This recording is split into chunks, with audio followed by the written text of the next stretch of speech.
I was arranging my husband's funeral when my daughter accused me of hiding money. Weeks later, I found her sleeping in the car, sharing food with the dogs. I reached for her hand. Then she whispered something that changed everything. "I'm glad to have you here. Follow my story until the end and comment the city you're watching from, so I can see how far my story has reached." The funeral home smelled like lilies and regret. I stood there at 60 years old, feeling every single one of those years weighing down on my shoulders as I stared at the mahogany casket that held my husband of 35 years. Robert looked peaceful in death, more peaceful than he had ever looked in life, and I wondered if that should tell me something about the man I had married. The funeral director, a soft-spoken man with kind eyes, was explaining the final arrangements to me when Riley burst through the heavy oak doors. My daughter had always been dramatic, but there was something different about her entrance this time. Her usually perfect blonde hair was disheveled, her makeup smeared, and her dress wrinkled as if she had slept in it. "Mom, we need to talk. Now." Her voice cut through the hushed atmosphere like a knife through silk. I turned to face my only child, my heart already sinking. Riley had inherited her father's intensity, but where Robert kept his emotions bottled up until they exploded, Riley wore hers like armor. At 32, she was beautiful and fierce, but standing there in that funeral home, she looked like a wounded animal ready to attack. "Riley, sweetheart, can this wait?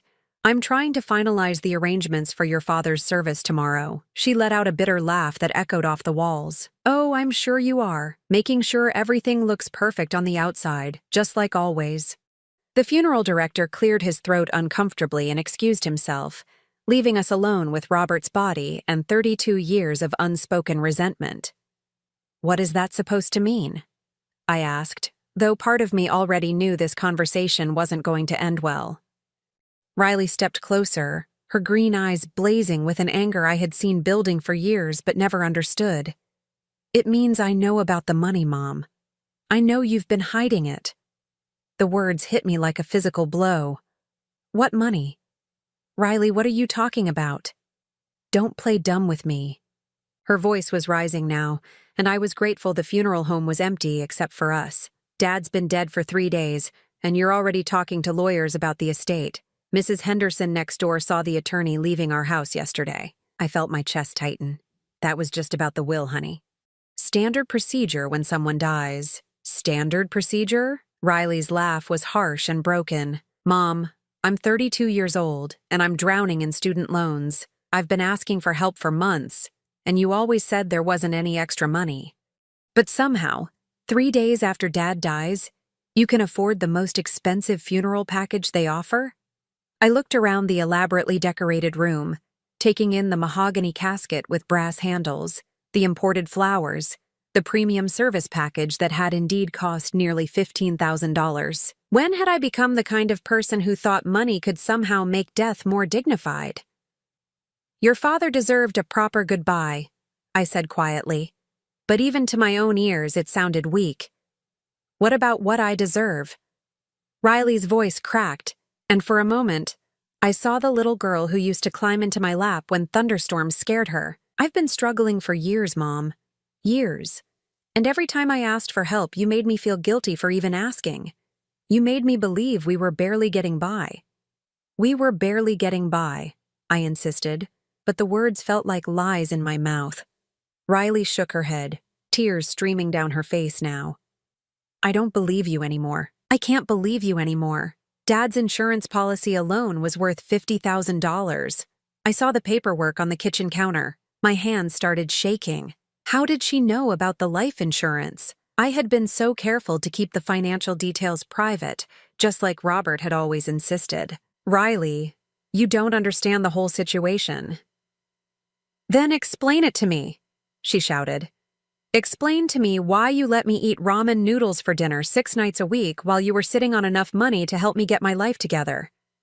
Explain to me why you watched me stress myself sick over money while you were planning $15,000 funerals."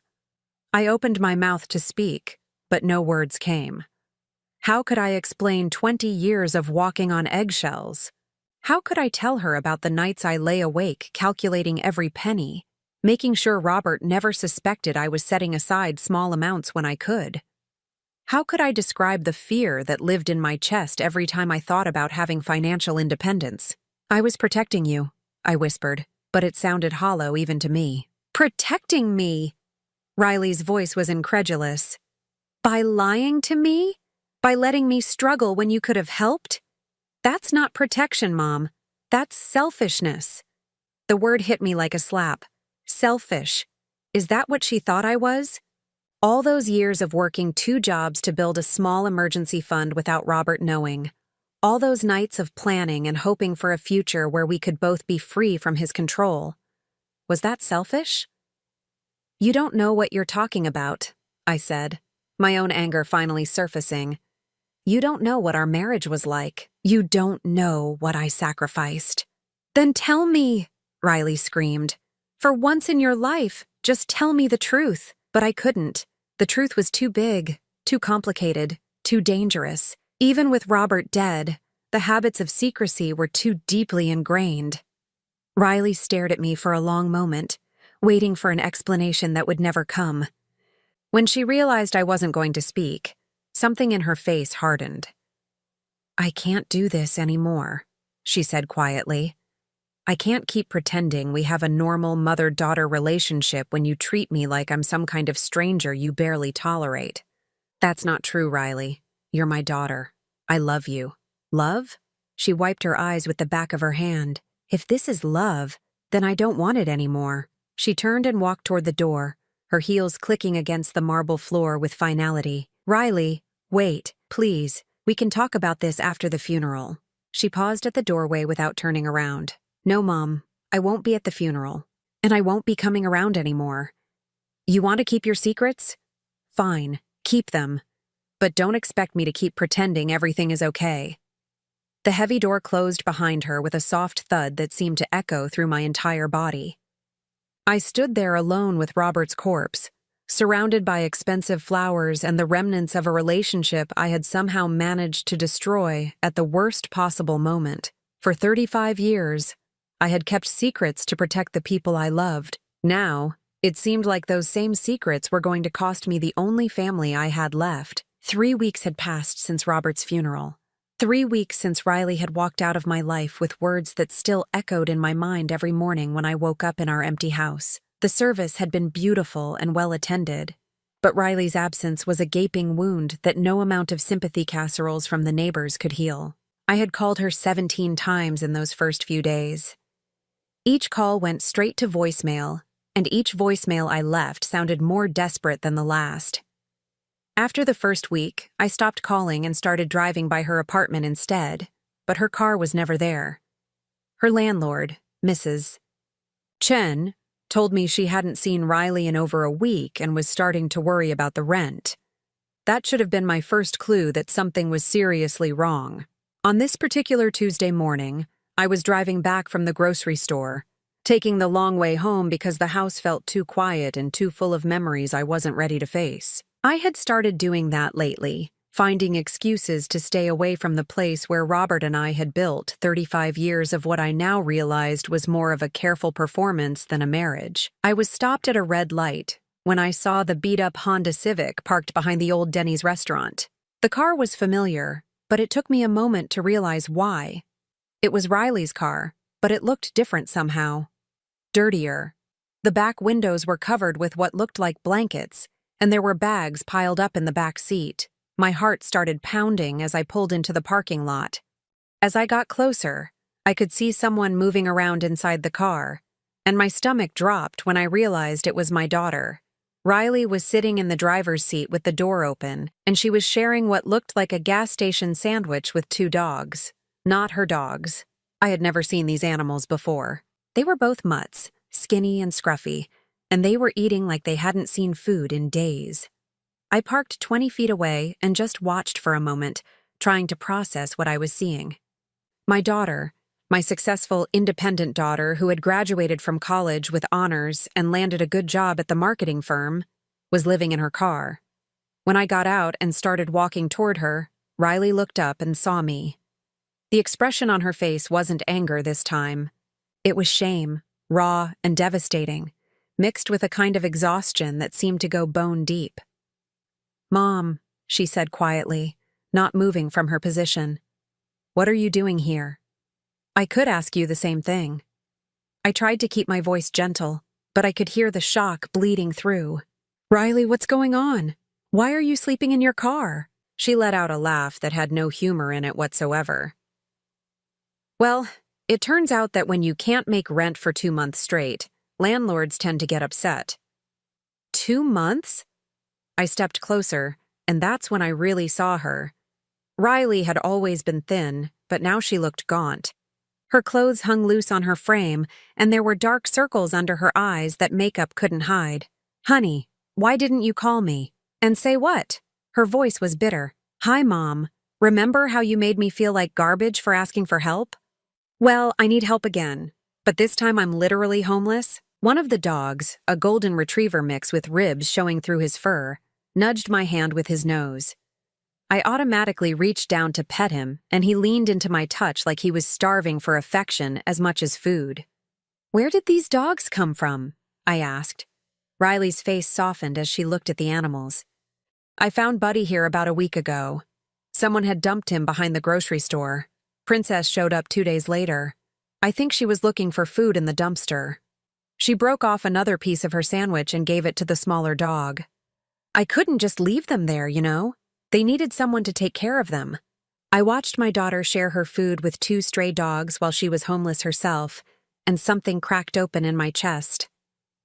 This was Riley at her core, the girl who brought home every injured bird and lost kitten, who cried at sad commercials and gave her lunch money to classmates who forgot theirs. "Riley, you can't live like this. Come home with me. We'll figure something out." She shook her head firmly. "I can't do that, Mom. I can't go back to walking on eggshells and pretending everything is fine when it's not." "What do you mean, walking on eggshells?" For a moment, something flickered across her face. A memory, maybe, or a realization. Then she looked away. "You wouldn't understand." I sat down on the curb next to her car, not caring that my good pants were getting dirty. "Try me." Riley was quiet for a long time, absently petting Buddy's head while she seemed to be wrestling with some internal decision. Finally, she looked at me with eyes that seemed older than her 32 years. "Do you remember when I was 8 and I spilled grape juice on Dad's newspaper?" The memory hit me like a physical blow. Of course I remembered.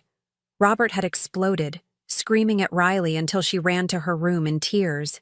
Then he had turned on me, demanding to know why I couldn't control our daughter better, why I let her eat in the living room, why I was raising such a careless child. "I remember," I said quietly. "You came to my room later and told me it was okay, that accidents happen, but you also told me I needed to be more careful around Dad, remember?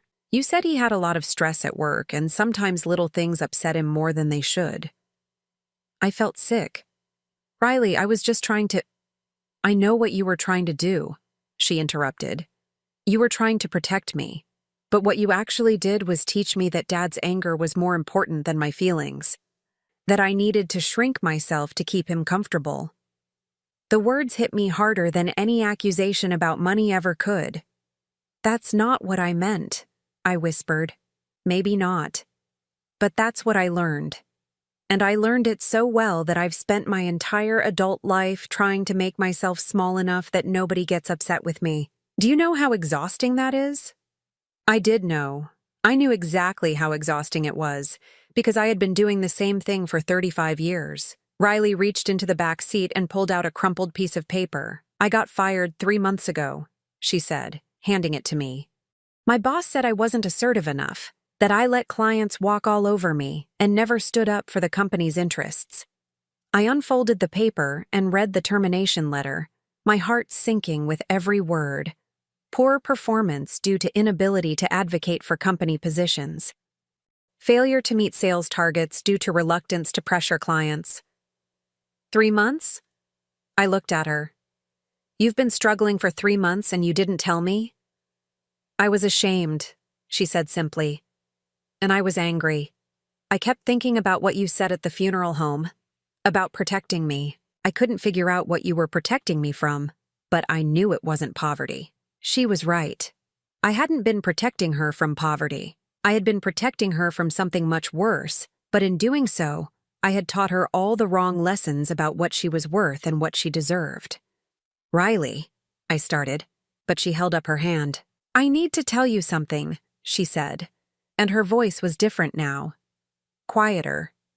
More serious. Something I've known for a long time, but never said out loud.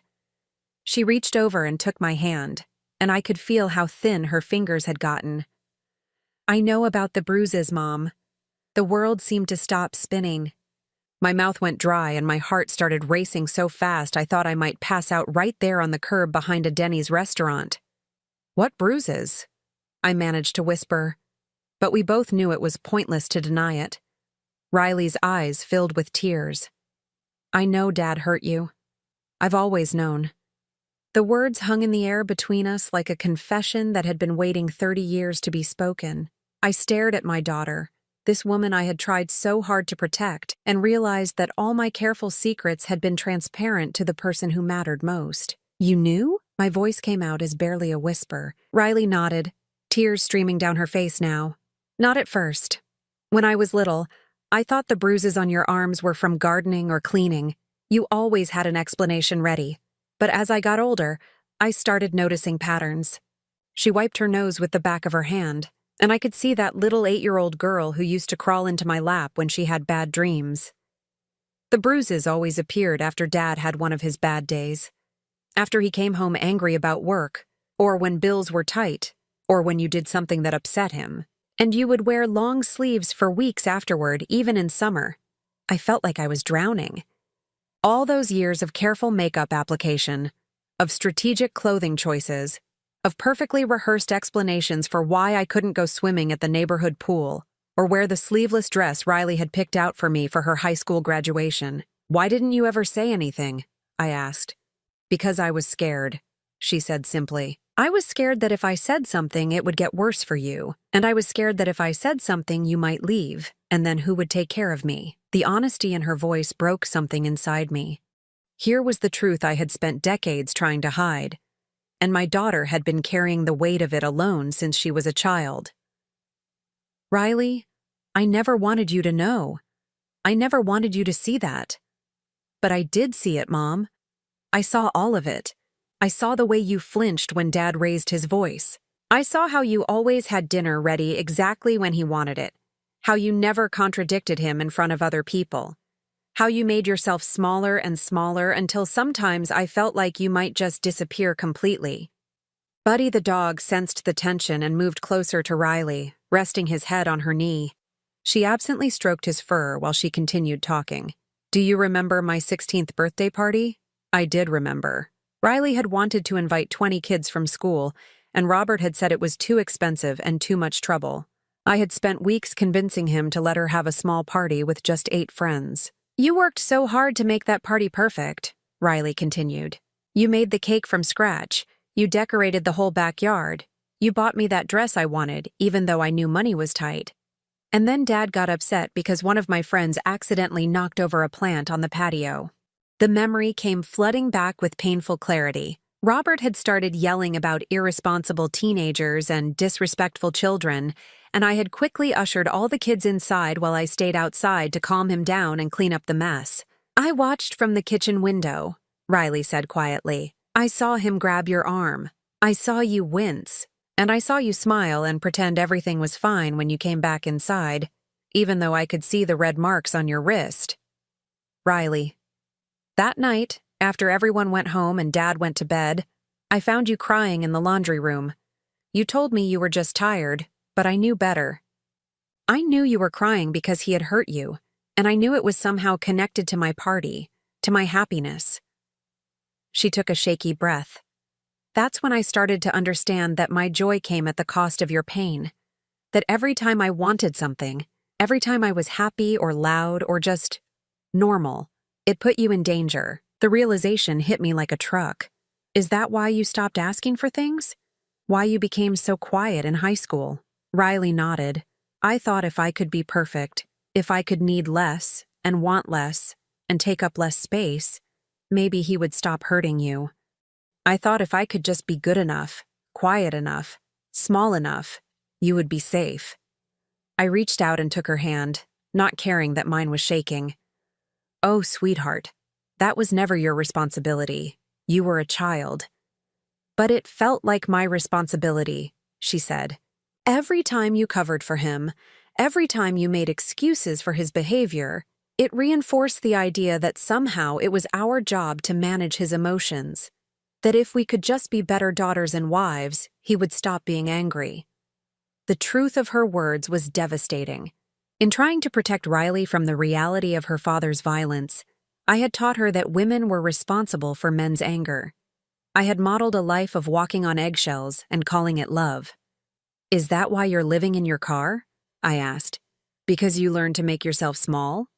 Riley let out a bitter laugh. Partly. When I lost my job, my first instinct was to figure out how to handle it alone. The idea of asking for help, of taking up space in someone else's life, felt impossible. Even asking my own mother felt like too much. But you asked me for help before, I protested, with your student loans, with money for your apartment deposit. And every time I asked, I felt like a failure, she said, because you had taught me that good daughters don't create problems for their families. Good daughters figure things out on their own. I thought about all the times Riley had come to me for help over the years, and how I had responded. I had helped when I could, but I had also made it clear that money was tight, that every dollar mattered, that her requests were a burden even when I was willing to bear it. I was so focused on hiding the money from your father that I made you feel guilty for needing it, I realized. Why did you have to hide it from him? Riley asked. It was your money too, wasn't it? This was the conversation I had been dreading for 35 years.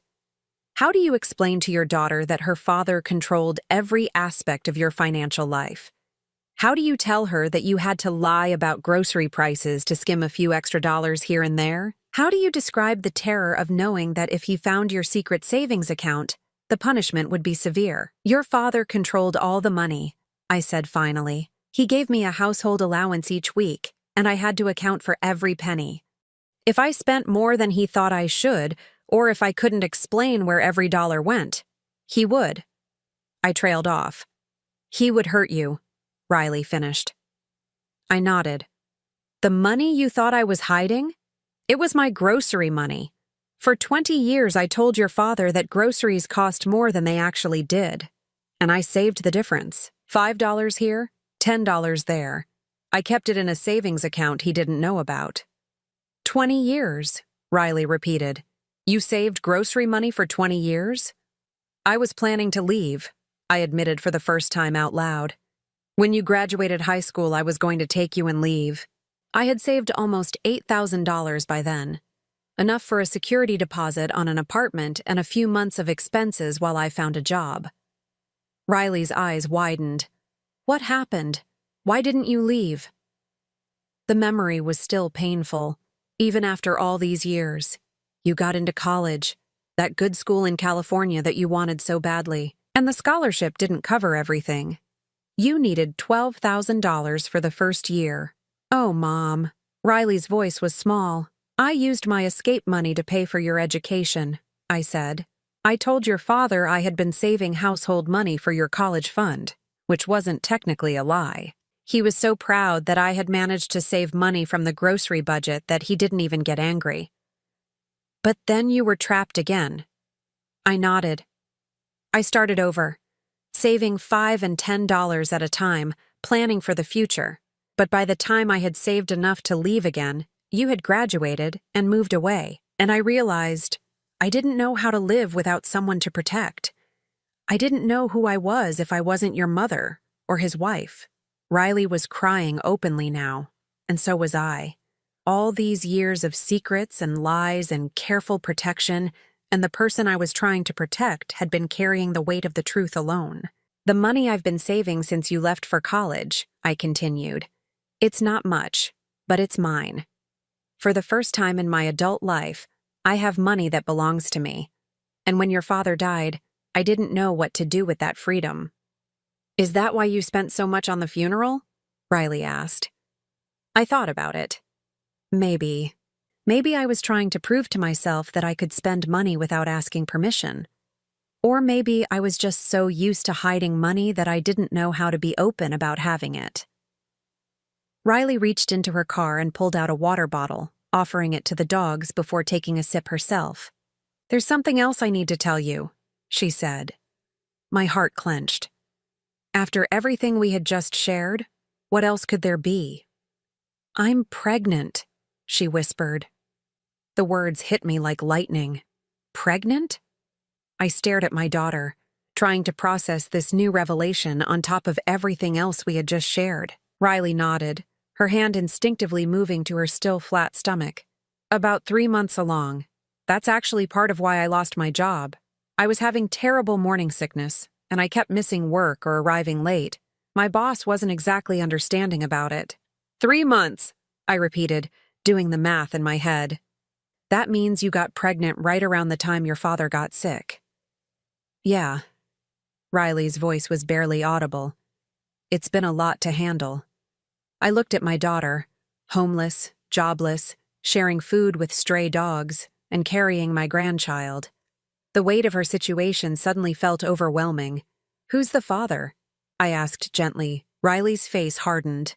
"His name is Marcus. We were together for about a year, but when I told him about the pregnancy, he made it very clear that he wasn't ready for that kind of responsibility." "Did he hurt you?" The question came out more sharply than I intended, but I couldn't help myself.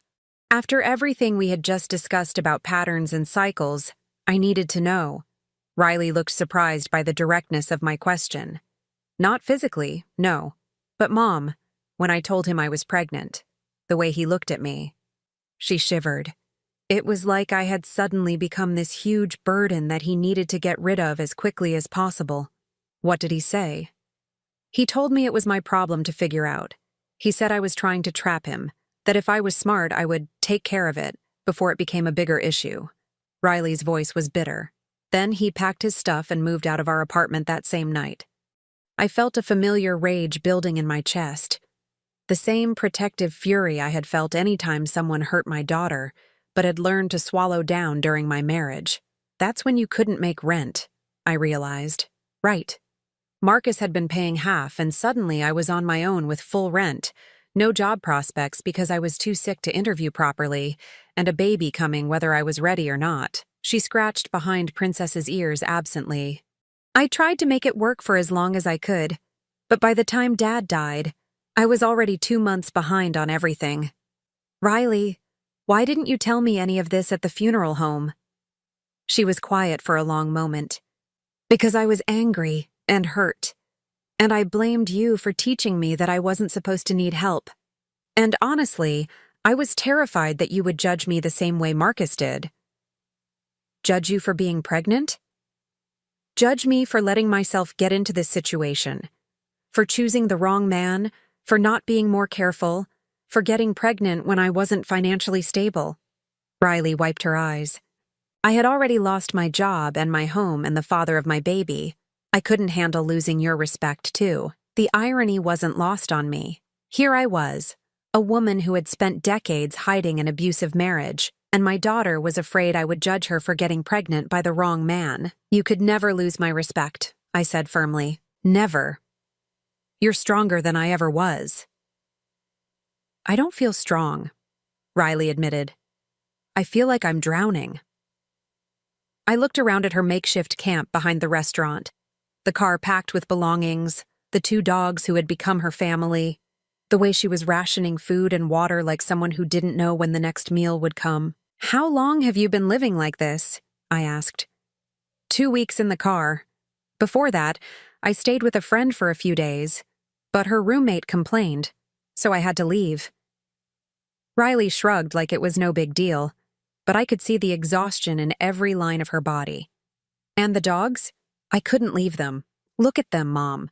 They're just babies who needed someone to care about them." She looked at me with eyes that were so much like my own. I know it's crazy to take on more responsibility when I can barely take care of myself, but I couldn't walk away from something that needed me. That was my daughter, the girl who had always been drawn to wounded things, who couldn't pass a homeless person without giving them her lunch money, who brought home every stray animal she found. Even in her darkest moment, she was thinking about others who had it worse. "They're not crazy," I said. "They're exactly what you needed. Someone to take care of, someone who depends on you. It gives you a reason to keep going." Riley looked surprised that I understood. "Yeah, exactly." "I did the same thing," I admitted. "I stayed in my marriage partly because I couldn't abandon you to your father's anger. Taking care of you gave me a purpose, even when I felt like I was disappearing." "But I grew up and moved away," Riley said quietly. "And you were still stuck." "I was stuck because I was scared. Scared of being alone, scared of starting over, scared of admitting that I had wasted 35 years of my life." I reached over and petted Buddy, who had wandered over to investigate me. "But you're not me, Riley. You don't have to repeat my mistakes." "What do you mean?" I took a deep breath. "I mean that money I've been saving for 25 years. It's not just grocery money anymore.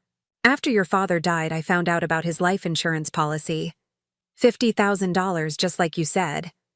Plus his pension, which will pay me $1,200 a month for the rest of my life.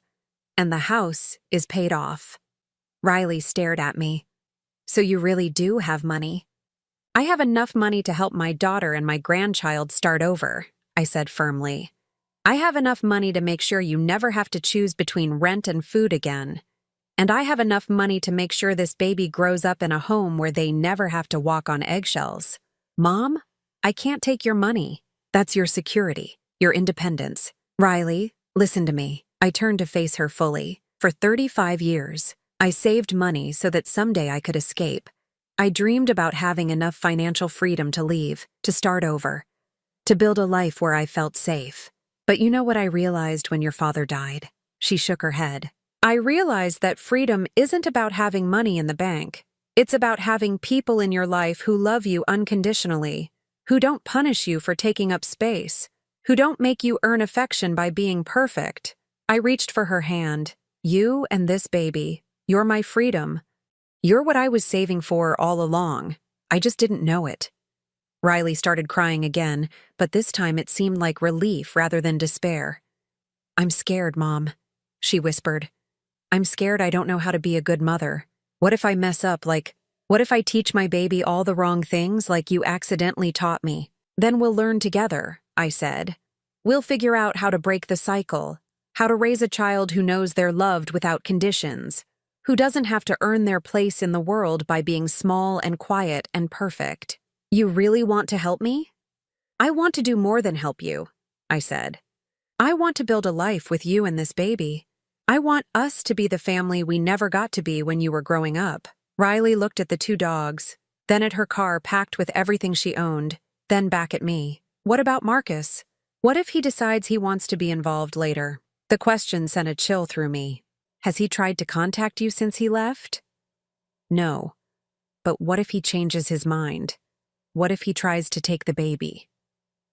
I thought about Robert, about the way he had controlled every aspect of our lives through fear and manipulation. I thought about the years I had spent tiptoeing around his moods, trying to predict and prevent his anger. "Then we'll deal with it," I said firmly. "Together. You're not alone anymore, Riley. You don't have to handle this by yourself." "Are you sure?" Riley's voice was small. "Because once I move in with you, once we start building this life together, I don't think I'll be strong enough to do it alone again if things don't work out." I understood what she was asking. She was asking me to promise not to abandon her the way Marcus had, the way her father had emotionally abandoned both of us for years. She was asking me to choose her, fully and completely, the way I had never been able to choose myself. "I'm sure," I said. "We're going to figure this out together. All of us." I gestured to the dogs, who had settled down between us like they belonged there. The whole crazy family. For the first time in weeks, Riley smiled. A real smile that reached her eyes and reminded me of the little girl who used to dance around the kitchen while I cooked dinner. "Okay," she said, "let's go home." Moving Riley back home wasn't as simple as I had imagined it would be. The first week was filled with an awkward dance of two women who loved each other, but didn't really know how to live together as adults. Riley had spent 14 years building her independence, and I had spent the last 4 years learning how to exist without constantly managing someone else's emotions. The dogs helped. Buddy and Princess gave us something neutral to focus on while we figured out the bigger things. We set up a corner of the living room as their space, and I found myself enjoying their presence more than I had expected. They were grateful for everything: fresh water, regular meals, a warm place to sleep. Their simple contentment was a stark contrast to the complex emotions Riley and I were navigating. Riley was in her first trimester, which meant she spent most mornings either sleeping in or throwing up. Sometimes both. I found myself falling back into old patterns, tiptoeing around the house early in the morning, keeping the coffee brewing quiet, making sure the dogs didn't bark and wake her up. It was Tuesday morning of the second week when Riley caught me doing it. "Mom, why are you being so quiet?" she asked, appearing in the kitchen doorway in her pajamas, hair sticking up at odd angles. I looked up from where I was carefully, silently unloading the dishwasher. "I didn't want to wake you up. You need your rest." Riley stared at me for a moment, then walked over and started pulling dishes from the dishwasher with normal, everyday sounds. Plates clinking, silverware rattling. "You don't have to sneak around your own house," she said. "I'm not Dad. I'm not going to get angry at you for making noise in the morning." The words hit me harder than they should have. She was right, of course. I was treating her the way I had learned to treat Robert, carefully, quietly, always anticipating a negative reaction. "I'm sorry," I said. "It's just habit, I guess." "I know, but we need to talk about it because I'm doing it too." Riley pulled out a coffee mug and filled it with water for tea. Her stomach couldn't handle coffee anymore. "Yesterday I asked if it was okay to take a shower at 10 a.m. in my own home. Who asks permission to take a shower at 10 in the morning?" I realized she was right. The day before, she had practically apologized for needing to use the bathroom while I was cooking dinner. We were both walking on eggshells, but this time we were doing it with each other. "We learned some really unhealthy patterns," I said. "Yeah, we did. And now we have to unlearn them before the baby comes." Riley sat down at the kitchen table, cradling her tea. "I don't want my child to grow up thinking they have to ask permission to exist in their own space." The mention of the baby reminded me of something that had been weighing on my mind. "Riley, have you thought about what you want to do if Marcus tries to contact you?" Her face immediately tensed. "I've been trying not to think about it." "But you should think about it. We should have a plan." Riley was quiet for a moment, staring into her tea. "He doesn't even know where I'm living now. My lease was up, and I never gave him this address. But he could find out, through mutual friends, social media, public records if he really wanted to." "Why are you bringing this up?" Riley's voice had an edge to it that reminded me uncomfortably of her father. I took a breath and tried to approach it differently. "Because when I was married to your father, I spent so much energy trying to avoid problems that I never prepared for them.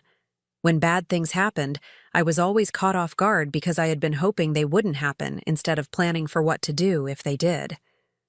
Riley looked at me with new understanding. "You think Marcus might come back. I think men who abandon pregnant women sometimes change their minds when they realize there are consequences to their actions, or when they decide they want to control the situation after all." The possibility hung in the air between us like a storm cloud. "What kind of consequences?" Riley asked. "Well, for one thing, he's legally responsible for child support whether he wants to be involved or not. If you file for it, the state will go after him for payments. I haven't thought about child support. I just assumed I'd be on my own." "You don't have to be on your own anymore," I reminded her. "But you also don't have to let him off the hook for his responsibilities." Riley stood up and started pacing the kitchen. "I don't want his money if it means he has a right to be in the baby's life. Unfortunately, those things aren't always connected. He might have to pay child support whether he has visitation rights or not, and he might be able to demand visitation rights whether he pays support or not." "That's terrifying," Riley said quietly. "It is, but it's also manageable if we're prepared for it." I had spent the previous week researching family law while Riley slept, reading about custody arrangements and father's rights and protective orders. I wanted to be ready this time, instead of just hoping for the best. "What do you think we should do?" Riley asked. "I think we should talk to a lawyer. Get advice about your options before anything happens." Riley stopped pacing and looked at me. "That costs money." "I have money," I reminded her. "This is exactly what it's for." "But Mom, you've already spent so much. You paid off my credit cards. You're covering all the grocery bills. You bought supplies for the dogs." It was true. In the 2 weeks since Riley had moved back home, I had spent nearly $3,000 on immediate needs. Credit card debt, medical bills, prenatal vitamins, food for humans and dogs, basic necessities that Riley had been doing without. "Riley, I have $57,000 in savings, plus the life insurance money. I'm getting $1,200 a month from your father's pension, and the house is paid off. We're not going to run out of money anytime soon." "$57,000? Riley's eyes widened. "I thought you said you had been saving grocery money." "I had been saving grocery money for 25 years. $5 to $10 at a time adds up." Riley sat back down heavily. "Mom, that's incredible, and also really depressing when I think about what you had to go through to save it." "Don't think about what I had to go through. Think about what we can do with it now." Riley nodded slowly. "Okay, let's call a lawyer." That afternoon, we had our first appointment with Sarah Chen, a family law attorney who specialized in domestic relations. Her office was warm and comfortable, with soft lighting and chairs that actually felt supportive rather than intimidating. "So you're concerned about the biological father potentially asserting rights to the child?" Sarah asked, taking notes on a yellow legal pad. "Yes," Riley said. "He made it very clear that he wanted nothing to do with the pregnancy, but I'm worried he might change his mind later. Has he made any threats or shown any signs of controlling behavior?" Riley and I exchanged glances. "Not exactly threats," Riley said slowly. "But when I told him about the pregnancy, his reaction was intense. He accused me of trying to trap him, said I was being manipulative." "And he moved out immediately," I added. Sarah nodded. "Unfortunately, that's not uncommon. Men who feel trapped by unplanned pregnancies sometimes lash out at their partners. The question is whether his behavior crosses the line into harassment or abuse." "What would that look like?" I asked.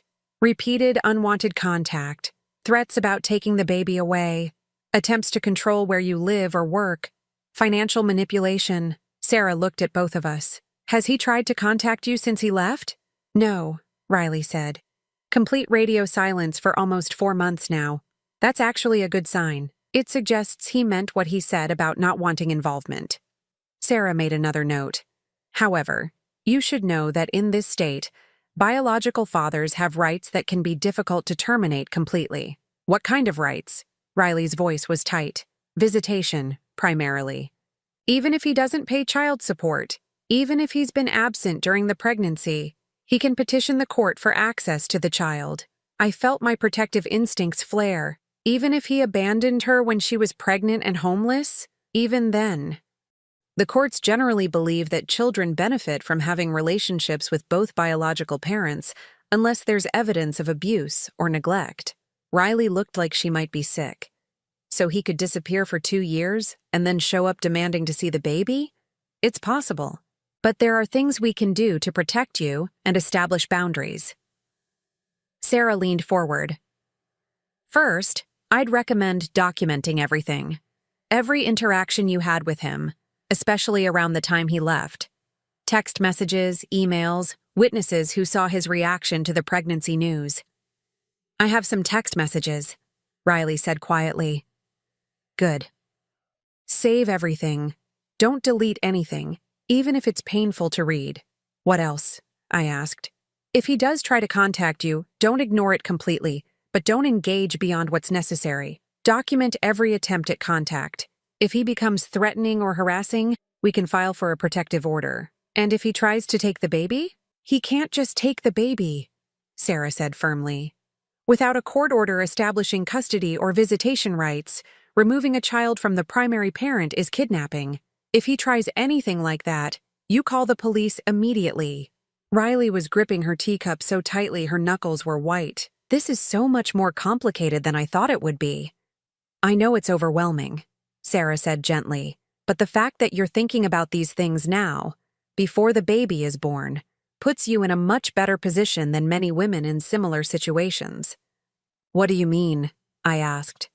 You have time to prepare, you have family support, you have financial resources to pay for legal representation if you need it, and most importantly, you're not in crisis mode trying to figure this out after something bad has already happened. She was right. For the first time in my life, I was planning ahead instead of just reacting to crises. Riley was learning to do the same thing. One more thing, Sarah said as we prepared to leave. I'd recommend that Riley start seeing a counselor who specializes in pregnancy and relationship trauma. Not because anything is wrong with her, but because having professional support during this transition will be helpful, and it also creates documentation of her mental health and stability. Documentation for what? Riley asked. If Marcus ever does try to challenge your fitness as a parent, having a record of proactive mental health care works in your favor. It shows that you take your well-being seriously and you're committed to being the best parent you can be. As we drove home, Riley was quiet for a long time. I'm scared, Mom, she finally said. I know, but we're going to handle this together. And we're going to be prepared this time. Promise me something, Riley said as we pulled into our driveway. What? Promise me that if Marcus does come back, you won't try to handle it alone. Don't try to protect me by dealing with him yourself. The request surprised me. What do you mean? I mean, I know you, Mom. I know your instinct is to put yourself between me and anything that might hurt me. But if Marcus shows up, we deal with him together, as a team. I thought about it. She was right about my instincts, but she was also right that handling things alone hadn't worked out well for me in the past. I promise, I said. We're a team now. That night, as I listened to Riley and the dog settling in for sleep, I realized something had shifted between us. We weren't just mother and daughter anymore. We were partners in building something new, something better than either of us had ever had before. 8 months later, I was holding my granddaughter for the first time. Emma Rose weighed 6 pounds and 4 ounces, and she had Riley's determined chin and my stubborn cowlick. She was perfect in the way that only babies can be, completely herself from the very first moment, demanding nothing but love and attention and the basic necessities of life. Riley had been in labor for 14 hours, and I had been by her side for every minute of it. We had practiced breathing exercises together, walked the hospital corridors when the contractions got intense, and celebrated each stage of progress like the team we had become. She's so small, Riley whispered, exhausted, but glowing as she watched me cradle Emma. But she feels so real, you know? Like she's been waiting her whole life to be here. That's because she has been, I said, gently stroking Emma's soft cheek. She's been waiting for exactly this moment, with exactly these people, in exactly this family. It had been a good 8 months. Riley and I had fallen into a rhythm that worked for both of us. She had found a new job doing freelance graphic design, which allowed her to work from home and set her own schedule. I had started volunteering at the local animal shelter twice a week, which gave me purpose and gave Riley space to be an adult in her own right. We had both started therapy, separately and together. Dr. Martinez had helped us understand the patterns we had learned in our family of origin, and more importantly, how to build new patterns that would serve Emma better. The dogs had thrived. Buddy was now a healthy 65 pounds of pure golden retriever joy, and Princess had revealed herself to be part terrier, part comedian. They had become Emma's first guardians, sensing her arrival weeks before labor started and positioning themselves as protective sentries around the house. But the biggest change had been in me. For the first time in my adult life, I wasn't afraid. I wasn't walking on eggshells. I wasn't scanning every room for potential threats. I wasn't calculating the emotional cost of every decision before I made it. I was just living. Mom, Riley said sleepily, do you think she looks like him at all? I knew she meant Marcus. It was the first time she had mentioned him since Emma's birth. I looked carefully at my granddaughter's tiny features. I think she looks like herself. And like you. And maybe a little like my mother around the eyes. Riley smiled. Good answer. Have you thought about whether you want to put his name on the birth certificate? I asked gently. We had discussed this extensively with Sarah Chen over the past few months. Riley had the option to list Marcus as the father, or to leave that section blank. Each choice came with different legal implications. I think I want to leave it blank for now, Riley said. If he ever decides he wants to be involved, he can petition for a paternity test. But I don't want to give him automatic rights to her when he's never even asked how the pregnancy was going. It was a thoughtful decision, and one that gave us more control over the situation if Marcus ever did resurface. What if he sees the birth announcement in the paper? Riley asked. What if someone tells him? Then we'll deal with it, I said firmly. Together. As if summoned by our conversation, Riley's phone buzzed with a text message. She glanced at it, and I saw her face change. What is it? I asked. It's from Marcus, she said quietly, holding up the phone so I could see. The message was brief. Heard you had a baby. We need to talk. Riley stared at the screen, and I could see the fear creeping back into her eyes. For a moment, she looked like that scared girl I had found living in her car 8 months ago. Hey, I said softly, shifting Emma so I could reach over and take Riley's hand. Remember what we practiced? What's the first thing we do? Riley took a deep breath. Document everything. Right. Screenshot that message and send it to Sarah. What's the second thing? Don't respond right away. Think about what I want to say, if anything. Good. And the third thing? Remember that I'm not alone this time. Riley took another deep breath, and I watched her pull herself together. This was what 8 months of therapy and preparation had given us. Tools to handle crisis without falling apart. What do you think I should say? She asked. What do you want to say? Riley was quiet for a moment, looking at Emma sleeping peacefully in my arms. I want to tell him that he lost the right to make demands when he walked away. I want to tell him that we don't need to talk about anything, because there is no we.